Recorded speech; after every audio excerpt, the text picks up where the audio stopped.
Dinesh? Oops, sorry. No. So I would like to begin by acknowledging the Indigenous peoples of the lands we're meeting on today. While we meet on a virtual platform, we are meeting on Indigenous lands, all of those that we call home. FCO's work and the work of long-term care homes, family councils, and family caregivers takes place on traditional Indigenous territories across the province we now call Ontario. Our team is so thankful to live and work on this land. First Nations peoples were the original inhabitants of the land we now call Canada. And in Ontario alone, there's 46 treaties and other agreements that cover the province.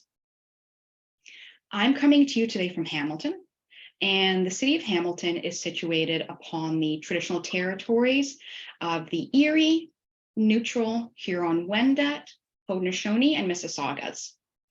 This is land that is covered by the Dish with One Spoon Wampum Belt Covenant, and that was an agreement between the Haudenosaunee and the Anishinaabeg to share and care for the resources around the Great Lakes.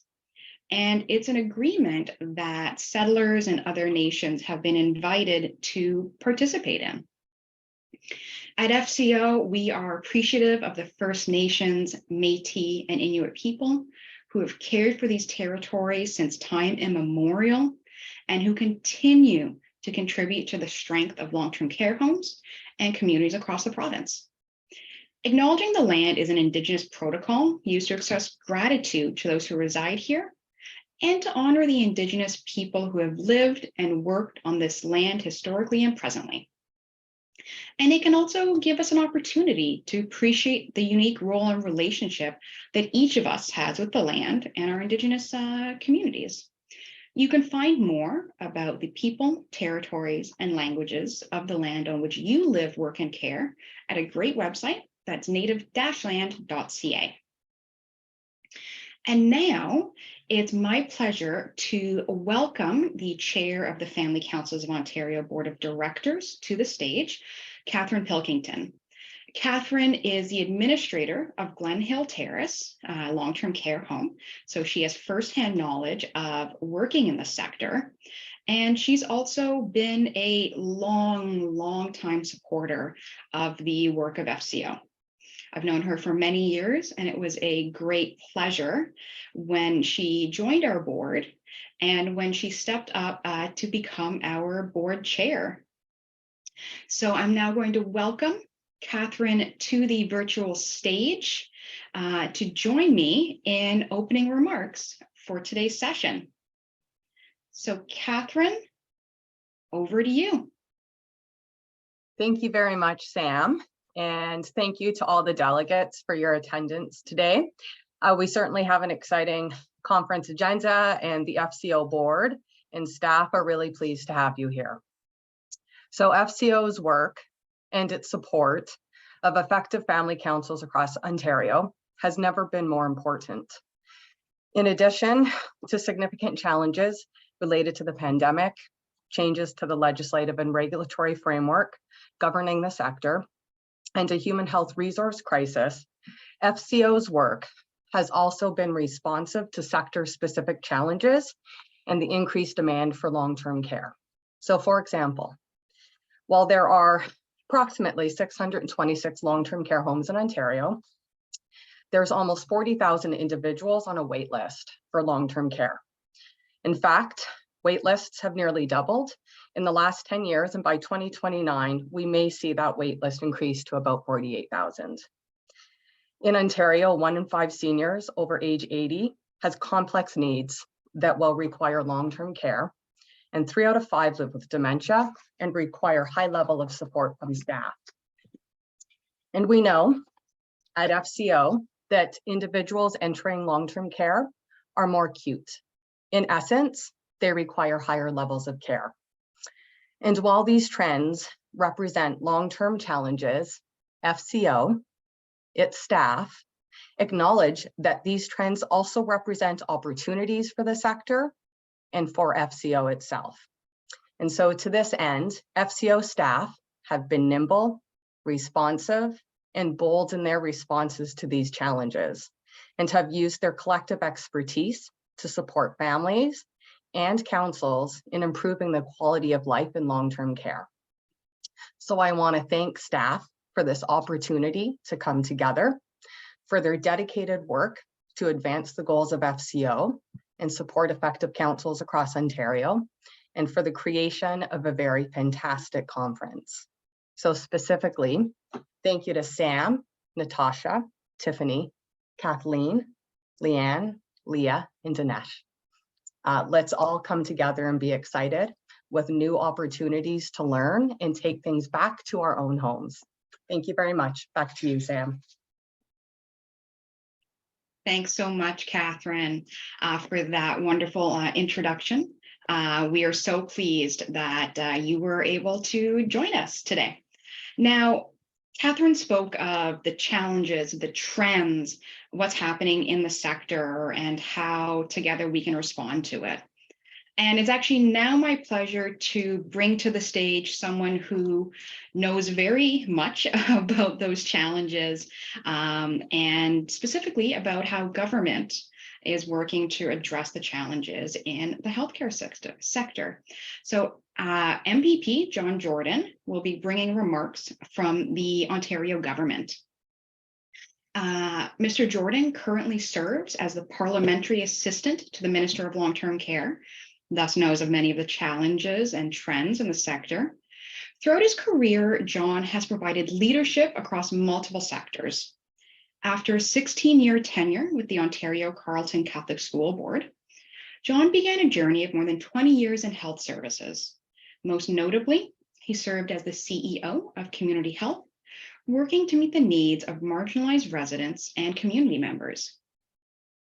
And so it is a pleasure to have Mr. Jordan be bringing opening remarks on behalf of the Ministry of Long-Term Care and behalf of the Ontario government as we kick off day two of our It Starts With Us Family Councils as Change Makers conference. So I'll just give Mr. Jordan a moment to welcome to come to our virtual stage.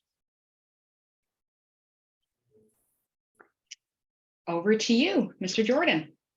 Thanks very much, Sam, and thank you for those comments, and Catherine for your lead in. Very much appreciated. I thank you for the invitation today and the opportunity to speak to the Family Councils Ontario.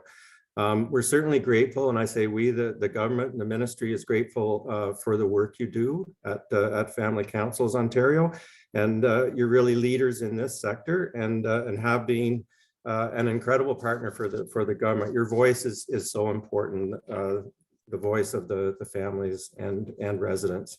So it's always a benefit to hear your thoughts and to discuss the important challenges facing residents in long-term care, and then working together to address those challenges. Partnerships like the one our government has with Family Councils Ontario helps us to understand the needs of the sector and respond to them. And as you're aware, the ministry's work to fix long-term care, it's been built on 4 pillars, and I'm happy to say that the needle's moving on those pillars as we work together to get things done. So the pillars: further integrating long-term care within the broader care continuum, and we're really starting to work focused on Ontario Health as part of that system to bring that collaboration and system all together again. Improving staffing in care, and certainly has been one of the biggest challenges, particularly through COVID, is the staffing of our long-term care homes. Driving the quality and better accountability, enforcement, and transparency is so important, so that the new standards that we're setting, we are confident that all our homes are meeting those standards. And if they're not meeting those standards, we can work together to help them to get to those standards. And then, of course, building modern, safe, comfortable homes for Ontario seniors. So with my time today, I'm going to focus a little bit on the third pillar, the driving quality and better accountability. And I'll just start by saying that the government's invested $20 million to increase the inspections that we have for our long-term care homes. and really doubling the number of inspectors. So now there's, an inspector for every 2 homes across Ontario. So they'll be responsible for going in and helping homes and making sure that they're meeting the standards that every resident deserves and expects. So an important way to increase the accountability and transparency is by amplifying the voices of residents and their families and caregivers and listening to their insights and experiences. And one of the tools that's being used is surveys. And so all long-term care homes must share an annual survey with their residents, their families and caregivers to measure their experience. So I certainly encourage the Family Council, residents and families that they represent to participate in those services. Your voice is really important to keep the ministry on track. The homes must also make a very reasonable effort to act on the results of the survey themselves to improve the home. The results of the survey and any actions taken based on those results must be shared with the home's residents and Family Council. And the results must also be published on the home's website as part of its continuous quality improvement initiative report. So total transparency. The health, safety, and well-being of long-term care residents is the highest priority of the ministry, and rightly so. So we understand the importance of listening to residents and their families, and that's really why the Fixing Long-Term Care Act was created, so we could get to where we want to be. Working together, we can continue to make changes and improve the lives of our long-term care residents and the trust of their families. So that is why I'm pleased the Family Council did receive this $673,000 from the government for the association this year for their maintained staffing, education needs, and supportive services for individual family councils across the province. So representative of the government's commitments and the importance that we place on the family councils. So working with Family Council Ontario, our government remains committed to fixing long-term care, and this is reflected in our ambitious goals and increasing the hours of direct care to a provincial system average of 4 hours per resident, which I'm sure you're all aware of. So that was a $4.9 billion investment to increase staffing by 27,000. It was over a 4-year period. So I'm pleased to say that, as 22-23 came to a close and on March 31st, we had surpassed our target, 3 hours and 15 minutes. And then in moving forward for the 23-24, our goal is 3 hours and 42 minutes. And then of course, in the final year, getting right to the 4 hours. So as well as increasing the hours of allied healthcare provided by allied health professionals such as residents, support personnel, physiotherapists, and social workers, increasing RPNs, RNs. So 27,000 new healthcare workers is right across the healthcare spectrum. The other target, of course, that you've probably all heard about as well is our historical investment in new long-term care beds. So 30,000 new long-term care beds and over 28,000 upgraded long-term care beds. And that just to reflect on the commitment by the government as we came to things were starting to slow down with increased interest rates, construction costs, supply chain issues. The ministry stepped up and with the supplemental fund to continue that flow and those builds happening. And I'm pleased to say that it did allow things to continue, and our homes are being built, and there'll be a number of new homes, hopefully 70 shovels in the ground by August 31st of this year, which would equate to about 11,000 new beds. So we need to work hard. We need to move quickly and work together to deliver on these goals. And over the last little while, I've had the privilege of visiting long-term care homes and making announcements about the Local Priorities Fund. And I think the important thing to me, and the beautiful thing about the Local Priorities Fund is putting resources in the long-term care homes that achieve two things. One, when we say local priorities, it's things that the home has identified as their needs. And it allows some patients in our hospitals who are ALC and waiting to get into long-term care homes. It allows them the opportunity to move into those long-term cares by getting the resources that they need in those homes placed so they can make that move. And then similarly, when your residents or our residents are in the home and there's some diagnostic needs or there's some clinical needs that could be provided in the home, but they don't have the equipment in the training in the home, and therefore we need to transport them out to hospital. And as you're probably well aware, this is very difficult, not only for the residents, but for the staff. It's actually, you know, from my experience with my father, that's just a bad day. So, so that funding going into the homes will allow a lot of those things to happen right in the long-term care home instead of going to those transport requirements. So we're ensuring that the residents are the center of our focus. How can we help the residents and provide them with a better life? So thank you for the opportunity to highlight some of the many actions we're taking to fix long-term care. So that every resident experiences the best possible quality of life, supported by high quality care, and we're dedicated to maintain that. It's an exciting time in long-term care, and you know, when I go around, I'm getting really positive feedback from the homes about the investments the government's making. You know, and I'm even, you know, in the last few visits I've had, and I always ask this question, how's your staffing? And the response has been, it's improved greatly. We've reduced our need for agencies. In one case, they eliminated the need for agencies other than the intended purpose, which is, you know, if there's unexpected sickness or something among a staff, that they can use an agency. But really, I think the needle is moving, and there is an improvement to, certainly is an improvement to our long-term care homes. So, you know, again, I thank you for the opportunity to speak today. Always a pleasure, and certainly look forward to continue to work with the Family Councils Ontario going forward. Thank you so much, Mr. Jordan. It is always a pleasure to have someone like yourself from the government, from the ministry, to bring remarks and provide updates from government. So again, on behalf of the team and the attendees, thank you so much. Thank you very much. All right, folks.